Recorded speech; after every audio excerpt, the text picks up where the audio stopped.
What is up, ladies and gents? It is your friendly neighborhood BJJ podcaster, RAF ESPARZA, coming to you with another great installment of the Grappling Hours, the Bullpen. Sorry, I get used to doing the Grappling Hour first. Nonetheless, this is a joint venture between our good friends over at Inside BJJ, and we are happy to say that we are joined by the editor-in-chief, the CEO, the boss man of all things Inside BJJ, one Tim Freeman. Tim, how are you doing, sir? Hey, what's going on, Raf? I am stoked to be here. One more chance we get to talk about our favorite thing ourselves, and then a little bit of jiu-jitsu. Mostly us, a little bit of BJJ. But I'm stoked to be here. I got my PGF World shirt on. I see that. Took good care of this. It's still white. I kept it crispy white. I've only worn it one time since the PGF, so I'm feeling good about that. It is incredibly soft, so I have worn it a couple times. And it is very, very comfortable. So super stoked. Nope, not RIPU. RIP. Who has just informed us he will not be able to make it here today. So our thoughts and prayers on out to KEVIN SHERRILL. We hope that he is okay. Responsible for that. Correct. I think that's a good way of saying it. We just want to make sure it's very clear. The show did not do anything. Feel like it's a pretty intense week for certain topics, and there's one that I'm just itching to talk about. And the first thing, obviously, for us to talk about, the imminent return of the GOAT, Marcelo Garcia, getting it done via north-south choke at 1FC today. Tim, I'm going to start with this.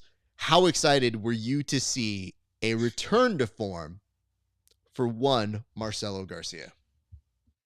I was super stoked, man. And I got to admit, I was a little bit nervous at the same time because a part of me was thinking, man, he has been off of the competition scene since 2011. That is a serious time frame to go through just without the health situations that he had to deal with. We know he dealt with cancer. He went through a lot of things to get his way all the way back into competitive jiu-jitsu. And when they announced this against Imanari, who's a game opponent, like it's almost the perfect matchup for Marcelo to come back to. I was nervous watching him walk down to the ring, or to the cage, I should say, and won. But he looked so happy and so relaxed to see him get in there, and he just went like right back after it again. He was aggressive. He was offensive. He dictated the match, and he finished with a classic Marcelo move. Dude, it was a good time watching that match. I was very, very happy. And to be honest, Imanari seemed like he was happy for him as well. He seemed like, he kind of realized like he would play the spoiler if he could have, but he wasn't super upset about the outcome of that match. It didn't seem that way to me.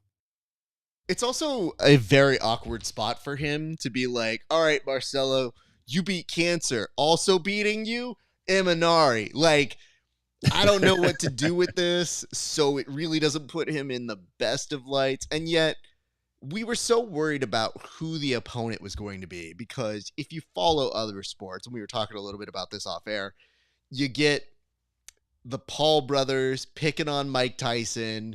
It's just a world that has no civility or appreciation for our GOATs. And yet, as dumb as we are here in jiu-jitsu, it seemed like we gave him an age-appropriate opponent here. And it made sense on paper. Yeah, it really did. He was age-appropriate, but also dangerous. So we know that there's anybody that has a move named after them, especially if it's a leg lock, means like it could be serious danger. You're playing with a snake and you might get bit. But I think it was a good matchup. It was a smart move. I'm interested in seeing who Marcelo comes out against next. I'm assuming he's hungry to get back in there and do this. So he said at the very end of his match, he's like, yeah, I'm itching to get back out here, as if almost to allude to the fact that he waited so long to do it. And there was an additional thing that was kind of adorable about it, where they had mentioned that it was the first time he really got to compete in front of his kids. And then you saw the joy in their eyes. You couldn't help but feel so happy for him. And he made mention, he said there was somebody else that he had mentioned he wanted to have a match with. And I don't know if my ears are bad or I just didn't hear who it was. but I didn't necessarily hear a name, but it seemed like he was suggesting somebody was supposed to have the first crack at him, and they don't quite know where that stands, but he's down to do it ASAP. So, Tim, I think that takes us to our second topic that you put on the board for us, which is, okay, all things considered, and a nice continuation of where we left off there. If we're playing fantasy booking here, who are we booking these people with next? Who are we booking Eminari with? And who, if anybody, do we think might have been the person that Marcelo was alluding to here? And I'll go ahead and put some time on the clock for you, and you can start us off here, Tim. You know, I'm not positive who he was alluding to. I thought that perhaps he would have a match against Mikey Musumeci. This is actually what I was thinking they were gonna try to pull off at CJI last year. Obviously, that didn't materialize. Moving forward, I'd love to see Marcelo against just about anybody. If we're talking fantasy matchups, now the age differential could be a problem for Marcelo, but I would like to see Rafa Mendez come out of retirement, have a match against Marcelo, or have a match against anybody. And I've been saying this for a while now. Rafa's the guy that we really need to see come back because he's still young enough and he's still competitive enough when you watch him rolling in his academy with his students, with guests that come in. And, you know, by the way, his students are high level guys. They're winning worlds. They're winning all these super fights. They're out there. They're really great at jiu-jitsu. I just think he's the guy that could really come back and do it. Outside of that, I do have another fantasy matchup that I have two that I would like to see. One, I want to see this in the MMA format. I want to see Buchecha and Rodolfo Vieira run it back with MMA rules and see who wins this match. These guys had epic matches in the gi. I know not everybody likes the pajama fighting, but man, they sure were entertaining a few years back when they were running that out last decade. I'd like to see these guys put the gloves on, throw the mouthpieces in, get in the cage, and start punching, and then really see who the better jiu-jitsu fighter is. On top of that, my last fantasy matchup, Raf, and you may shake your head in disgust, but we're talking fantasy matches. I'm talking special resurrection match. I want to settle it. Michael Jackson versus Prince. Prince can dance. Michael can dance. Prince can sing. Michael can sing. Prince can almost ride a motorcycle. His feet almost touch the pedals. But can he defend against Michael Jackson's crotch grab sidekick? I don't know if anybody can stop that. That's the matchup that I want to see, Raf. Okay, you brought this up to perhaps the foremost expert of this in the community. Let me go ahead and map this out for you. Prince versus Michael. Well, Prince played basketball, so that means he's got some stamina. He's able to move quickly, but people don't know that one of the issues that Prince had was Prince danced, and well, like, very good for him. But later in life, his knees were giving him problems. And there was a rumor, and I don't know exactly how to substantiate this because it gets into religion, so my apologies if I'm misrepresenting something here. But there was a rumor that Prince didn't want to get a operation or any kind of blood transfusion because, I guess, of his religion. And to me, I heard that rumor and I was like, I don't know what's true. All I know is Prince was one of the baddest musicians of all time. The fact that his biggest rival was Michael Jackson tells you a few things. One, Mike had a fucking video game made after him where you would spin and dance and kick. It was amazing. I stole it from my neighbor. He did this thing where we did a video game switch. And it was like him being like, here, you use this one, I'll use this one. I was like, I am not giving this back. I have Michael Jackson's Moonwalker in perpetuity now. You can keep whatever Night Adventure video game I gave you, sir. But I think the aggressiveness in which Mike would kick you would be a problem for Prince. I think that the reach goes Mike. I think that the takedowns go to Mike. I don't think it goes well for Prince. I think the consensus is that Prince might have walked all over Mike. I don't think that's the case. And there's a little known fact about Michael. Everybody loves to do the Michael impression of like, Oh no, you don't even know. That's stupid. That's ignorant. That was his pretend voice. Mike, anytime, anytime you took off the lip sync, because he would sing over the track. It was real deep. Mike had a real low voice. And one of my favorite things to do, you guys can go look this up, on the history tour, when they would cut to the live mics, because God bless the Jacksons, I say this, if you dance and you really put in work dancing, not like a Britney Spears thing, because Britney could dance a little, but she doesn't dance as much anymore, so she could have been singing. But if you're Mike, you're Janet, sometimes Reby, you get out there and you dance your ass off, you can use a headset mic, and you don't have to sing into it. I don't expect that. But when Mike would have the microphone turned on, it would go from a pristine album vocal to like, there's a moment where in the song In the Closet, where he has like a spoken word part, and for whatever reason he didn't want to lip that part too, so it would go from like this, she's gonna get it, oh she's gonna get it, perfect sounding, to one thing in life you must understand, the lust of woman to man.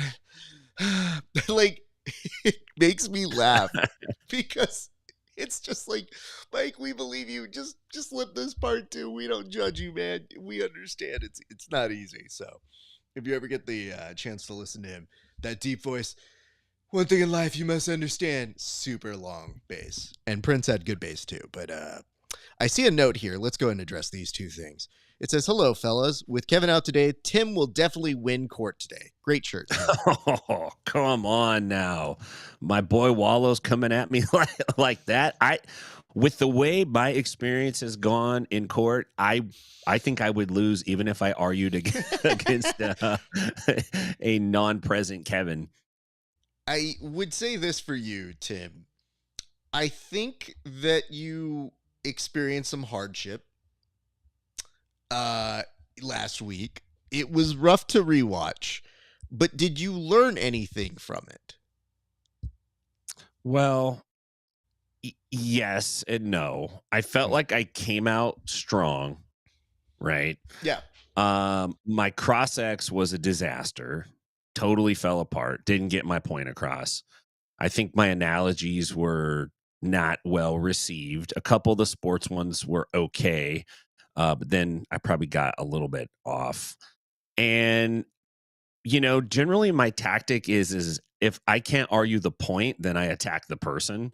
And I don't think I did enough of that with Kevin. I should have really just attacked him personally on my closing statement instead of trying to come up with a new idea on the fly. It just didn't work. So I would say there is a little bit of this for me, in that if it really does get tied all the way down when I'm flowing your arguments, aka writing them down, if it's tied all the way through, like an unbreakable tie, I will go into a separate column that just says nonsense.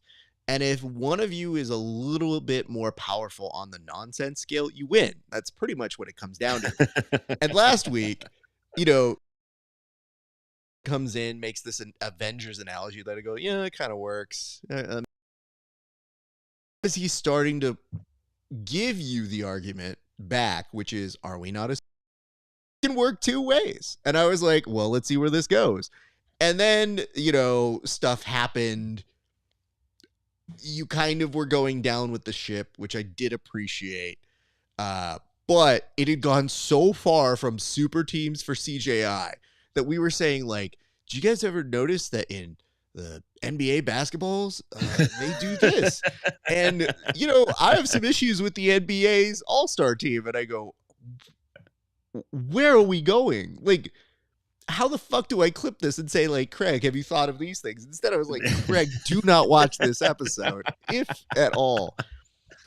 The other thing he got me on was name one person you would want on your on your team from another school, right? And I was like, you're the first person I saw. So I was like, RAF?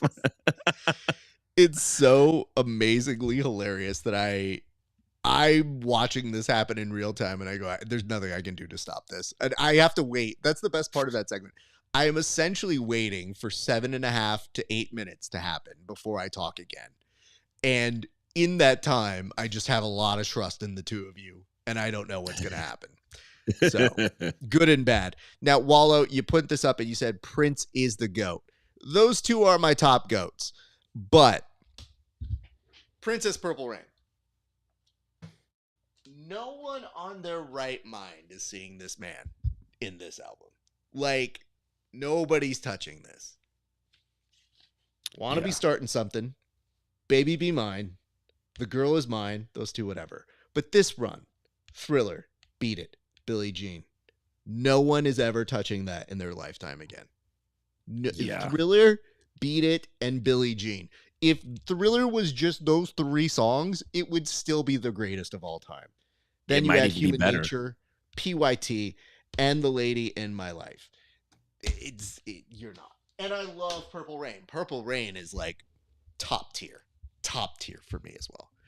Just, you're not touching that in this lifetime. You can't do it. I'm with you, man. Let's go to our next topic, which is buzz. It appears that some buzz has been made for this incredible looking match. Tim, I'm stoked for Adele versus Fionn, and there's a lot more that's still brewing underneath, but we can maybe go into talking a little bit about the upcoming Fight Pass Invitational number 10. I'll put the camera on you. You've got some time. Yeah, so the UFC Fight Pass just announced for Fight Pass Invitational 10, their marquee matchup, which is going to be Fionn Davies against Adele Fornarino. And this could be the battle for the pound for pound best, for sure, for the females, but it might be across the board. The best pound for pound titles is up for grabs here. These two ladies have had a hell of a run in 2024. They were both undefeated in their runs. Obviously, Davies, her run actually started back in 2022. She won gold at IBJJF World. She won the ADCC World Championship. She continued similar success in 2023 with the IBJJF gi and no gi world titles. She looked fantastic at CJI too. She's just really building herself up as the best female jiu-jitsu player in the world. On the same token, Fornarino, she went undefeated in 2024. She won at ADCC. She picked up the win at Who's Number One. She's just on a run. She's been almost unstoppable. She got a nice title-winning submission over Sofia Casella. So these two ladies, like, this is coming to a head. It's pretty tough to predict, but I don't think you can bet against Fionn right now. I think Fionn, she doesn't just have her accomplishments behind her. She's got the momentum of everything she did last year in terms of like taking a stand for jiu-jitsu, letting her feelings be known about the way she thought things went down with ADCC and CJI. She put it on the line, and she's going to have all that good karma coming with her to Fight Pass 10. Either way, it's going to be a great, great matchup. I can't wait to see who the other names are that are going to headline this card and be on it. But I don't think you can bet against Fionn. My money's on Fionn. I think she's going to get the win. I think it's going to be a tough match, but at this point, you got to. Well said. And I think there's something that we probably are needing to discuss here, which is, okay, they both have been on these amazing runs. Are you the least bit surprised, though, that the people that made this happen were the Fight Pass Invitational folks? Not to say that they're incapable of doing that sort of a thing, but it really speaks well to their matchmaking and how closely they're looking at trying to figure out, to borrow from another organization's phraseology, who really is number one. Because to me, that's what this is. So when I saw this match come up, I go, oh, that was well played by them. Yeah, I think Fight Pass Invitational and UFC Fight Pass, they have an extra kind of tool in their arsenal in that everybody recognizes that branding. And most athletes, especially jiu-jitsu athletes, are gonna want to jump on those matches, and they're kind of agnostic in the jiu-jitsu religious wars. Like, they don't care who you competed for. They just want to get you on their card, build you up, get some viewers from it. And so it becomes an acceptable place to compete for. It's not like you have to go, well, man, I really took a stand against this organization. Now, like, I can't go compete for their best friends. It's not like that. Fight Pass is like, hey, we're our own thing. We're independent. And they got resources. They can pick off the big names. And I'm sure they're paying them reasonably well for jiu-jitsu. So it is surprising, but it does make sense. But it's not just that as well. It's obviously you recognize they have the name brand recognition, but there have been plenty of organizations that we've seen during our time that have good intentions Sure. and start with money and then give you something that you go, that's not bad. I kind of like that. That's an interesting matchup. And they bank all of that on one or two matchups. In this case, it's a no, this is the one you want to see. And solidifying their place as a destination for female grapplers as well. Because to me, if I'm a female grappler and I'm looking for somewhere to go, paying attention, because that is the premier one you could do. And not to say that we couldn't just find or for Fionn to beat up. They said, let's not even do a 1 or 2 educational match. Let's get straight to it. And I have a huge appreciation for that. So I'm very much looking forward to seeing how it plays out. I'm intrigued to see what it's like because, and correct me if I'm wrong, is that not the headlining match of that card? Yeah, that is. That's the headlining match. So it also, to my knowledge, marks the first time the females have actually headlined a Fight Pass Invitational, which also bodes well. And more importantly, if we're talking about them taking bold stances within this next year, a very big proclamation, because we've seen a lot of women be on cards, but they don't always headline them. So big props to the UFC for making that happen. I feel like these are the right two athletes, and we'll see what comes of it, but very much looking forward to that. That is happening in March, or is this February? When is this? It's in March. Yeah. I believe it's early March. Yeah. Okay. I think it's like March 6th or something to that effect. I think you're right. That's what I was going to say. But lately I've been a fountain of disinformation. And so I'm trying to fact check myself. What kind of disinformation would you have possibly spouted specifically on a show that maybe we work on together, Tim? Yeah, and it might be the kind of information that gets cut up into a clip and shared on social media.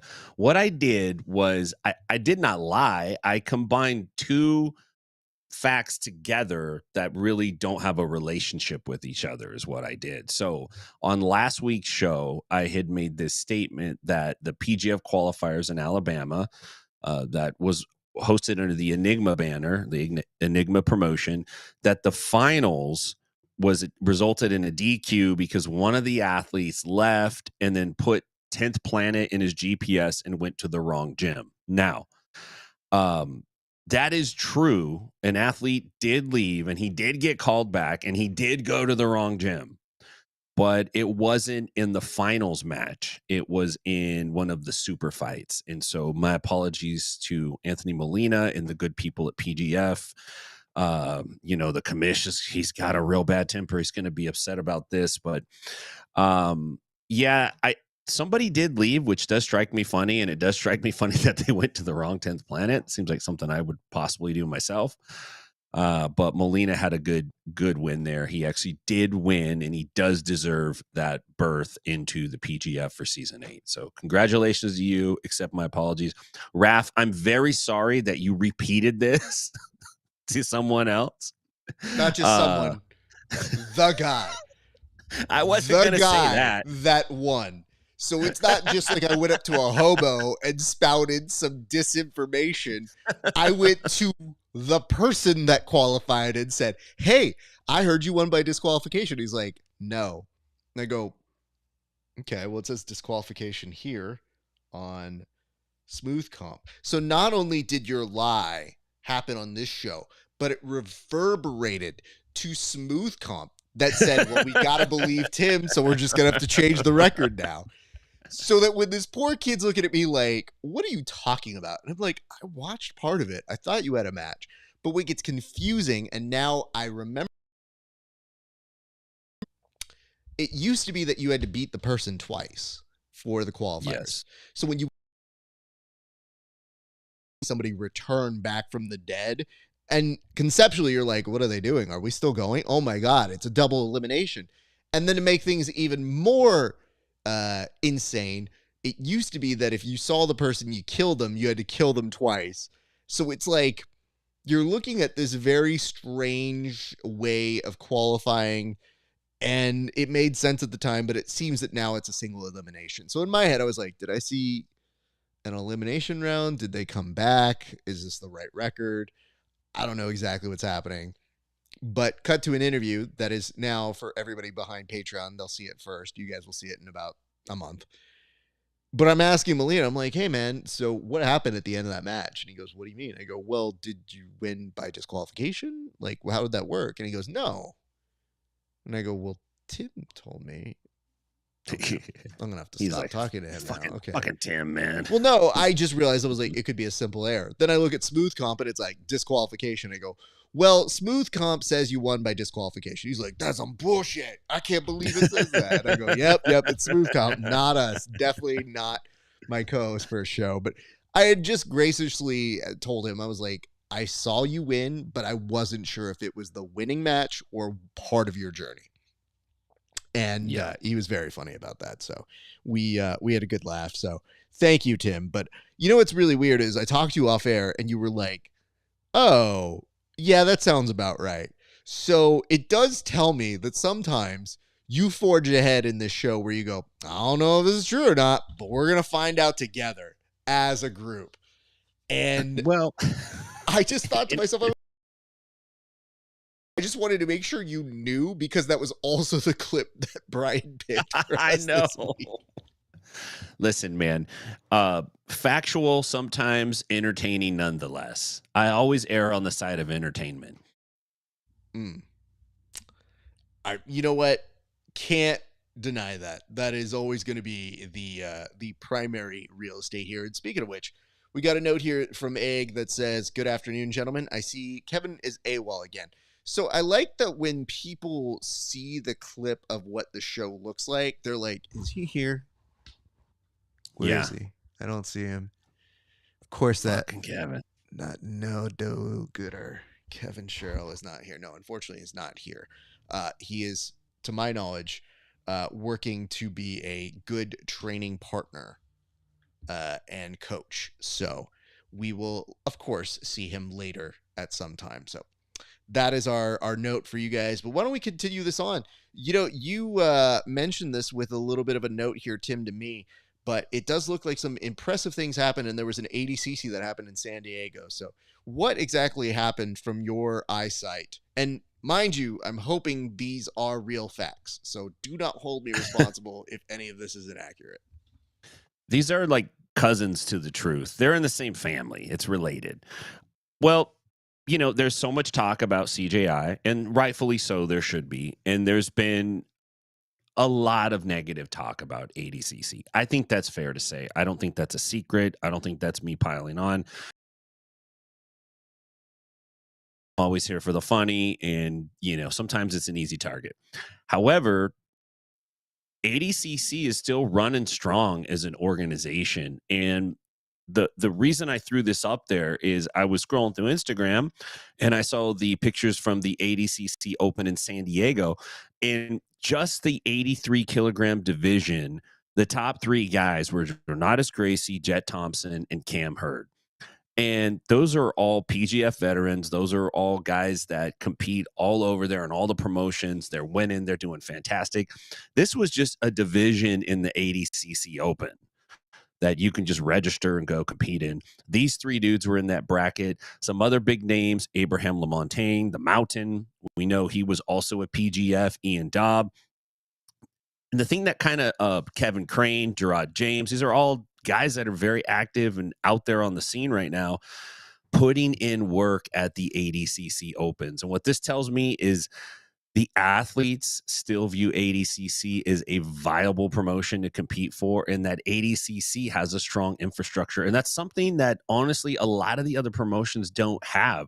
They don't have what, let's not call it prestige, let's just call it legacy. ADCC has a legacy, they have a lore, they have a backstory, but they also have a deep infrastructure, and they're running tournaments and they're giving their athletes more opportunities to compete in that rule set and get exposure for that promotion. And I think ADCC 2026 is actually going to be one of the bigger ones that we've seen. And I think it's possible we actually might see the tide start to shift a little bit, at least in people's opinion of like, yeah, we hated them for a while, but everybody loves a good redemption story. Everybody wants to see someone who's down kind of build themselves back up again. And if they play it right and they put the work in and they feature the athletes and they do what they can do, they make improvements, I think 2026 is going to be a big year for them.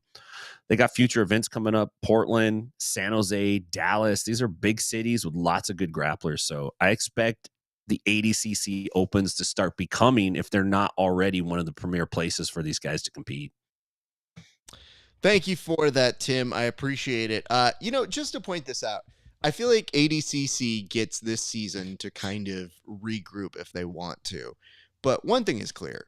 Grapplers are thirsty, so they'll go wherever a good competition is. And you are seeing some really incredible grapplers out there getting in reps, and a lot of them are actually moving away from maybe smaller competitions and maybe focusing more on these. Some of whom are actually flying out to different regions. I mean, Cam flying out to San Diego was pretty big.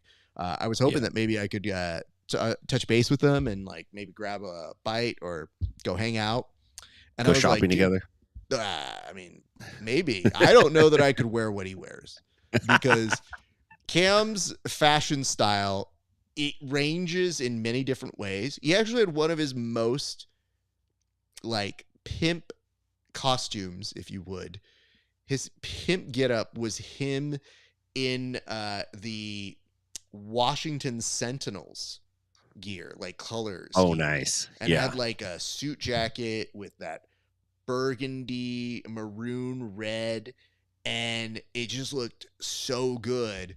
And then sometimes he also veers to the style that looks like he killed what he is wearing.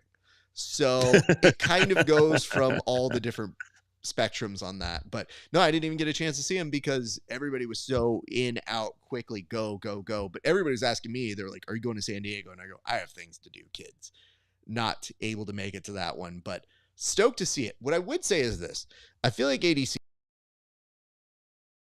or their new head is going to be, you have it as a rebuilding year this year. You're off the hook. Just put together good events. And more importantly, really assess what works for your company and be honest with the feedback that you got, because you can come back. It happens and things transgress very quickly in this sport, but be very clear. You got feedback, and to ignore it or pretend like it didn't exist will only continue to perpetuate the problem. So please be very mindful of what your audience is trying to tell you. Tim, you put this one up here, and I feel like this one is one that I should maybe address. It does look like Usman Kamaru, if you would, he was going to the WWE Performance Center.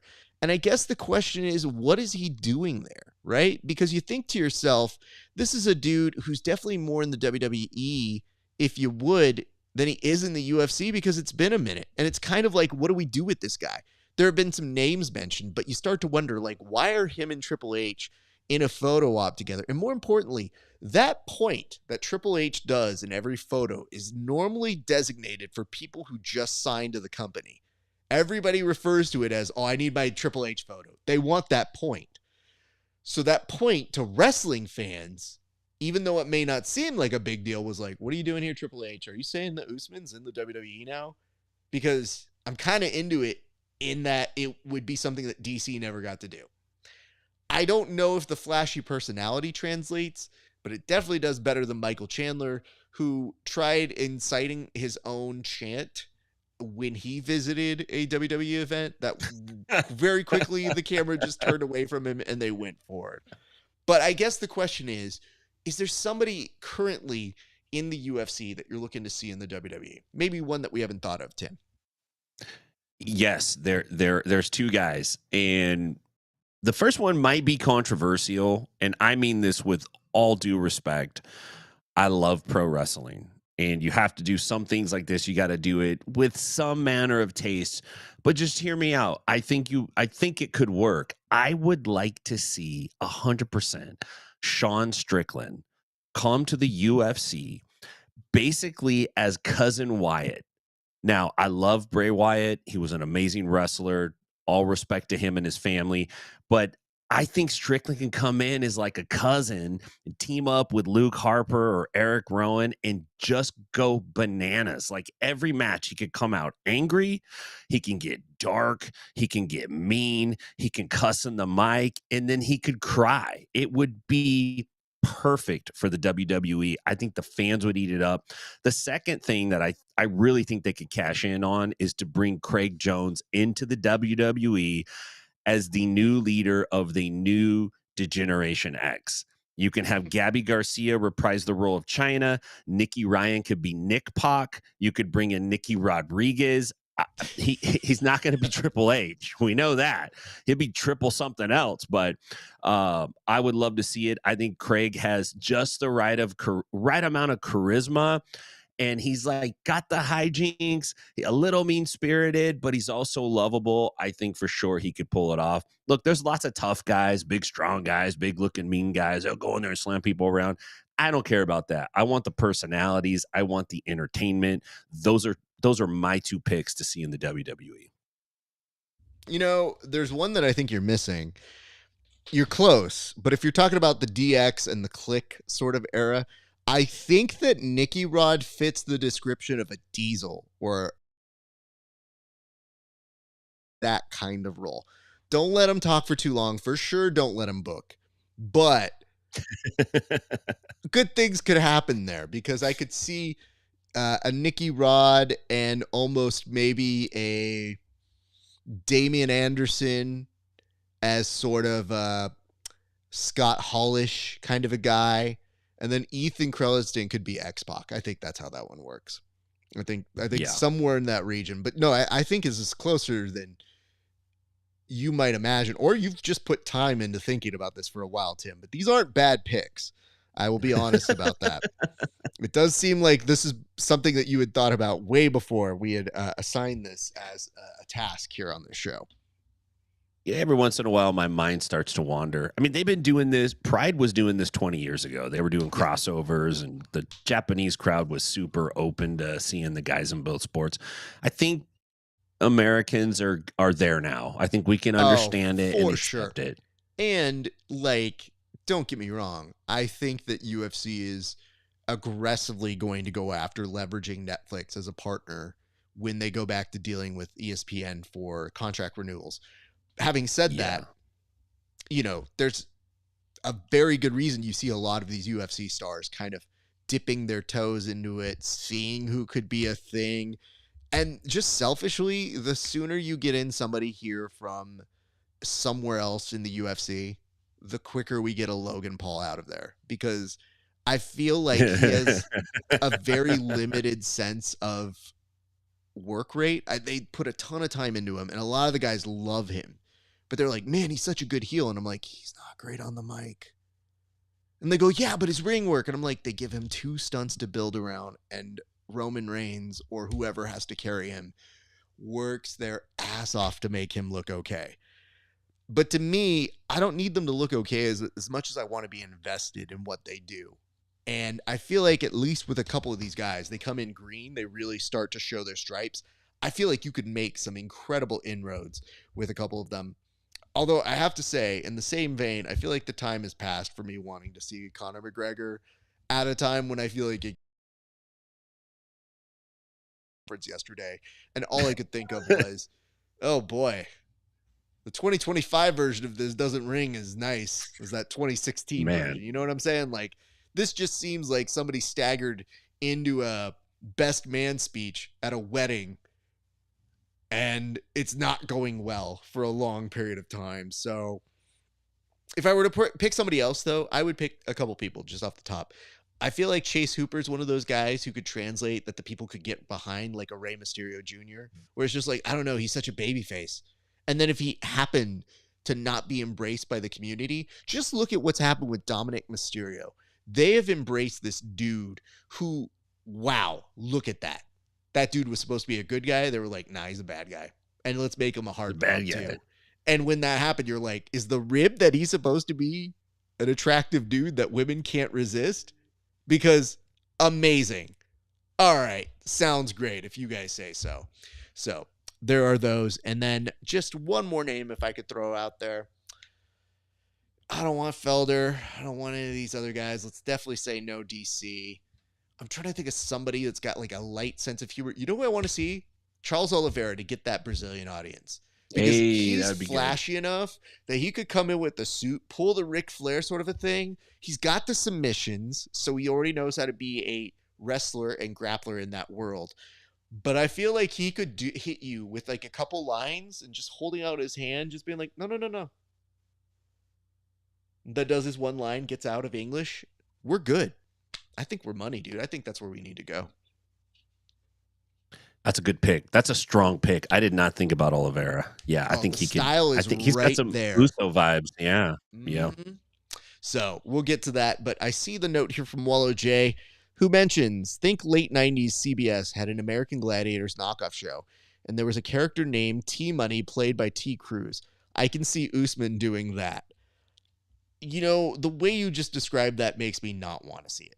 And I hope you understand why. It just doesn't sound appealing to me because clearly Terry Crews had to do a lot more work to rebuild after whatever was going on there. But yes, I think I remember. I just don't remember the name of it. I don't remember the knockoff show. I remember the original. Yeah, but the original also came back again. And last I saw, it's supposed to come back one more time. So of course, why not? I will keep eyes on that in the near future. But why don't we go to our next topic here? Tim, why don't you update us? What exactly is happening with Wagner? Because I just saw an update on my Instagram that it appeared that he was not doing well. So what exactly is going on with Wagner? Man, lots of jiu-jitsu guys taking pictures in hospital beds. Wagner was hospitalized for heart. When I read this, I don't even exactly know what heart failure means. When you hear it, it sounds like your heart just stopped. Like engine failure means the engine ain't working. I think heart failure might be a condition that rolls out over time. Obviously, it doesn't sound fantastic. It sounds terrible. So he was hospitalized for that. Not a lot of info on any underlying causes or exactly what's going on with him, but I think he spent several days in the hospital. He was released. So, you know, he's a guy that's out there. He's out there grappling. He's in the news. So hope he, you know, in terms of his health, I hope he recovers well, man. That's a rough thing to go through. He's got a family and got all kinds of things going on. So best of luck to him. Indeed. And I'll say this, you know, heart failure is hard to define. I think it can be, for a lot of people, they may not have that full understanding. There's like congestive heart failure. There's moments where it stops. They have to hit the thing. So when they said that he had some sort of heart failure, I didn't know the specifics behind it, but I know how serious it can be. So obviously it's something that you want to monitor. And I don't know what his doctors are going to tell him in terms of his competition. I feel like that could be something that might be affected by it. It's just, if you know anything about Wagner, you know, he won't be stepping away lightly. So I think it's more odds-on favorite. You'll see him find a way to compete. But anytime you have something related to the heart, it's definitely, you know, cause for concern. So we hope all is well, but that was something that we just saw pass our news feeds, and it was not necessarily the best of news, but nonetheless, hoping all does resolve itself in a much better way. Tim, we'll now go to our fight of the week. Now, what can you tell us about the fight that you picked for us this week, sir? This is a great fight and it takes place in a gym. Lately, I've been really into gym fights. It's just kind of entertaining to me that people go to the gym to exercise, to kind of blow off steam, to, everyone says like, oh, after my workout, I feel so good. I'm so peaceful. Just got all that stress out of me. These dudes go to the gym, not a fighting gym, a weightlifting gym. This looks like it's someplace in Omaha or something. And they got into a scrap. It's not a bad scrap. It's shirts versus skins. And only about a minute 20-second round, which I want you to pay attention to how tired these guys are at the end. All these dudes who think they're super tough and they can fight and just stand up and do all this stuff, and it's the 5th round of a UFC championship fight. These guys fought for 120 seconds and they were ready for the ventilator after that. But there's some strikes, there's some takedowns, there's some judo, there's some pin positions, there's some wrestle ups. This one has got a lot. Pay attention. It's one of those you probably should watch twice at least, because there's some good stuff in it. It's just, I'm sorry. You could tell it's SNL's 50th anniversary because you sound like Stefan. This fight has everything. Twinks, kinks, a little midget that doesn't know quite exactly how to get to the water fountain, everything. Yeah. So, okay. I'm going to play it here, sir. Please walk us through it and let us know exactly what we're looking at. Okay, so we basically have vote for Pedro and Bobby Hill in a gym fight here. They're swinging. They're going to miss 4 punches. There's number 2, number 3, and then fuck it, I'm going to blast double. And now I want you to watch this nice Tayatoshi throw from Bobby Hill. He lands a couple strikes, hands down, and then steps in front and hits it, but Pedro reverses him. And he's going to mount, but he's been watching MMA. He's like, I'll just keep half guard. And he starts throwing some thunder. Now, Bobby Hill actually gets a hook in, and he uses it to wrestle up. I was very impressed. He eats a couple shots for his trouble. And right about here, they both realize how tired they are. And there's a little bit of a negotiation now between the two athletes. They're keeping tension, but this is a feeling out period. They want to just see, like, are we going to keep? Yep, we're going to keep going.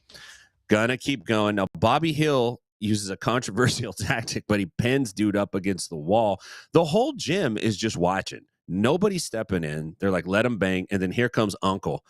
Look at, he's coming up through the back, and he's like, what the hell are you guys doing, man? I'm trying to get my leg extensions in, and you guys are disrupting my peace. And they're like, okay, we're out.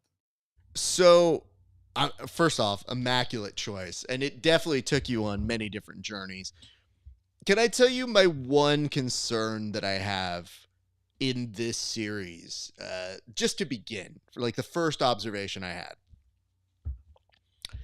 When I saw the dude take his shirt off, I feel like these types of fights are the ones that expose the stomach region.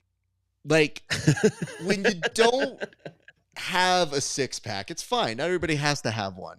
But, like, when that dude got caught in that little front headlock, the stomach is expanding in a way that I go, this is unflattering. So you really, guys, if you get the opportunity to get into a fight, I guess I'm advising you to really consider if you need to go shirts or skins. Because on this one, I don't think we would have judged Bobby Hill if he had said, I'm going to keep the shirt on for this one. Maybe he was in the moment. Maybe it was pre-pump. The only thing I need some context on here, Tim, and I don't know if you saw it in your comment section or this offhand, but do these two gentlemen know each other? Was there any connection to knowing that or not? I don't know. There was no context on, like, were they gym buddies who were going to work out together? Was the one dude on the calf raise machine too long?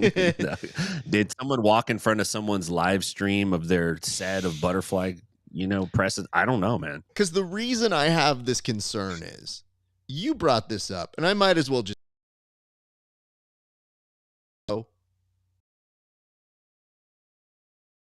people are doing far too little, which makes me think they got to the phase where they say, nah, they got to work this out.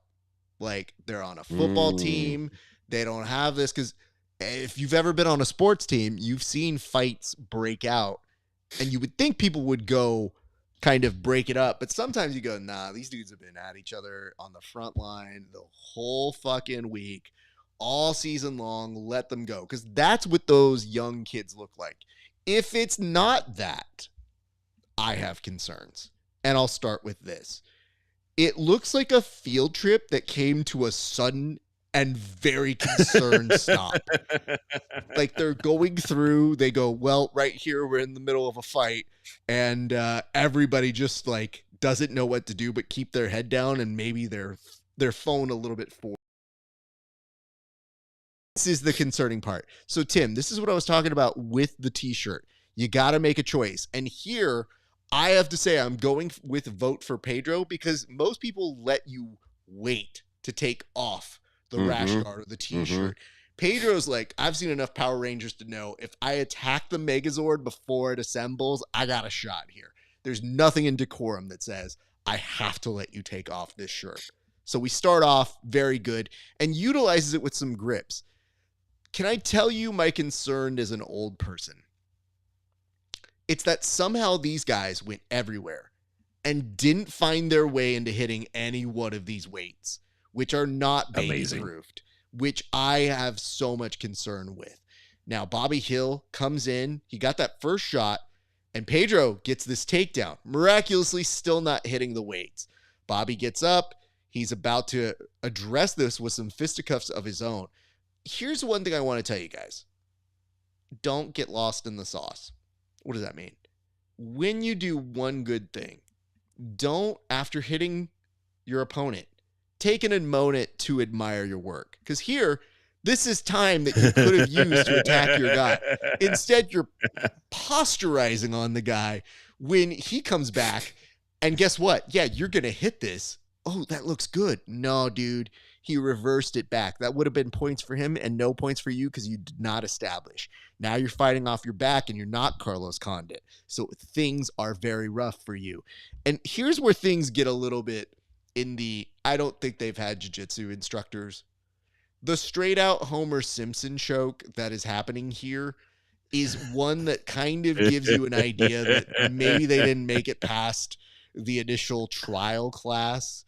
Nonetheless, that boost up, that's a pretty good mount escape. And I got to tell you this, Tim, I know we talked about the dangers of going shirtless, but the danger of going with the shirt is that shirt's ruined. Look at how torn Pedro had that shirt now. Before, yeah, it was probably pretty fitted. Now, that thing's going to be a dress off of him because look how much it sags just based off the wear and tear that has happened in this fight. Bobby Hill pushes up on the butt, wrestles up, gets in a front headlock. Now, you mentioned this as the moment where there was some negotiation that was happening. I see that towel. I could have considered that waving the towel. Doesn't quite happen there. This is where I'm talking about the stomach being unflattering, Tim. I just feel like Bobby Hill, you didn't deserve that, man. Like you were fighting valiantly. You didn't need to be made fun of for this reason. Shouldn't have had those nachos for breakfast, dog. Dude, it looks like there's a Quado inside of that stomach. He's just trying to live. He's trying to get some space here. And I have to say, Pedro also made good use of that workbench, Tim. So I'm pretty proud here. He did. Nonetheless, they decide a few more hits. And guys, if you were wondering how this was going to end, guess what? If you had, it would be stopped by the guy who played the Black Power Ranger in the Mighty Morphin Power Rangers. You would have hit pay dirt on your bet here. So congratulations to both these gentlemen as they break it up. And I have to tell you, I think my favorite person, it's not the Karen, a.k.a. Mrs. Guerrero herself, Vicky Guerrero. It's not the dude who just strolls up. Is the dude wearing the weight belt there with his hands on hip? As if to say, hey, are you guys done with this section? Because I was really hoping to work on some of my glutes, and I needed the workbench. So if we could get that done, that would be great. He's got his Office Depot back support brace on. So before we call it here today, Tim, there was one thing that we should do in honor of Kevin, who is RIP, dead to us. But he did send something our way that yesterday caught my attention. And it wasn't even him that necessarily found this. This was something that kind of availed itself to me when I browsed Twitter. And I'm not sure that you had seen it until maybe he put it in our chat. But this was a conversation that happened between, of all people, friend of the show, Baby Goose, and Conor McGregor. So on here, we talked about Conor being a little weird yesterday at the press conference for BKFC. But Baby Goose starts aggressively coming in hot by saying, name 5 books. And Tim, what were the 5 books that he named here? He named the Bible, the Quran, the Law of Attraction. Okay. Win or Learn. Yep. How to Make Me Rich. Yep. So the sad part is Baby Goose very quickly realized, oh, I'm getting ratioed here. But the post that Kevin sent is different than this post. He was kind of getting ratioed on the Instagram post. Conor, or Conor's people, screenshot that and put that on his Twitter, and that ended up getting 5,000 likes from people who arguably have read just as little as Conor McGregor has. The Bible's such an easy pull. If someone says name 5 books, oh, I don't know. The book that's in every hotel room in the whole world, like the Bible. Could you imagine, though, if Name you're 5 Conor books McGregor in the Bible, thinking that this is some sort of slam dunk? Like, bro, you have over 3 million people who follow you. Let's say, I don't even know. Let's look at real quick on his Twitter. I think it has to be more. I'm probably going off of old numbers, but let's say the Notorious. If I were to look at Conor McGregor, he's got 10 million followers plus. Okay. Wow. If 5,000 people liked that, you are sure ratioing one Baby Goose. But that means that still 10 million of your followers are like, this ain't it, Chief. You had 5 books that you needed to give off. And you started with Free Space, the Bible. Then you're like, what's more different, the Bible? The Quran. I know. I got that one. Anybody got it? How about these, like, how to get rich ones? I read those. Let's make money. That's what we should do. I just want to point this out to Baby Goose. You weren't wrong in pushing and forging ahead, but you got the answers you would expect from a dude who took some time out of whatever conspicuous substance he may or may not take to at least address and repost what it was that you had posited to him. So there's that. That's great. Tim, why don't you go ahead and tell the people where they can find you, sir, as we start to circle this out for the day? Yes, sir. You can find me on your favorite social media platform at Inside BJJ. If you're out in Nashville, come visit us at 10th Planet Nashville. And of course, if you're out on the West Coast in Northern California, please go see my students out at 10th Planet Stockton. Raf, it's been a great day. I do miss Kevin, but I just wanted to get some zings and some ribs in on him, just so I could lick my wounds and feel a little bit better about my most recent court loss. But it doesn't surprise me. After a win, he takes the day off. He's that kind of guy. He's the kind of guy that takes the day off after a company holiday. He calls in sick the next day. This is Kevin. Wait, hold on. I didn't realize that you were going to use the end of your time. You were reclaiming your end bit where you promote your stuff to do a tight 30 seconds on Kevin Sherrill. Listen, Raph, I'm hearing a lot of things about Kevin Sherrill. Are they true? Sounds like it. You know, honestly, it seems like you can count more on the people from those other organizations that fight with Kevin to be here than Kevin Sherrill. Like, it sounded like you were going into the deep cuts. And I was thinking to myself, I was like, first of all, just like Baby Goose picking on Conor McGregor, you know he can't read. you're doing this at the end of the show. You know there's no way Kevin makes it to the end of the show. There is no feasible way on an episode he's not on that he waited for your good nights to be like, let's see what he says about me. And it is true to form with him saying spa day. You know, it's going to be really an amazing sight to see here, Wallow, is when Kevin dies, it will be Kevin Spa Day Sherrill that is written on that tombstone. Anyway, the eternal spa day. The eternal spa day. Tim, get on out of here. I will see you a little bit later. I'll close this up. My thanks to you. Great work today, Thanks, sir. brother. We appreciate you for all that you do. All right, you guys, that's pretty much going to do it for us here at the Bullpen. We appreciate you for joining in. If you like what we do, go ahead and follow me over at patreon.com/grappling hour. You can also find the Grappling Hour merch over at rafesparza.com/merch. All of those sales go to help this show. So I really do appreciate you guys. Much love and appreciate. It really, really does make a difference here. You can also like, comment, and subscribe on this video if you have not done so already. It does help us out additionally. I see the like that just happened. Thank you for that. You can also find us on Twitch, Twitter, YouTube, Apple Podcasts, Spotify, all at Grappling Hour. All rate, review, wherever you see it. It does, again, make a difference. And last but not least, we appreciate you guys. We will be back here next Friday with another installment, but be good to each other. We hope that you're having a great day. It's been a great day for grappling. We'll see you back on the mats.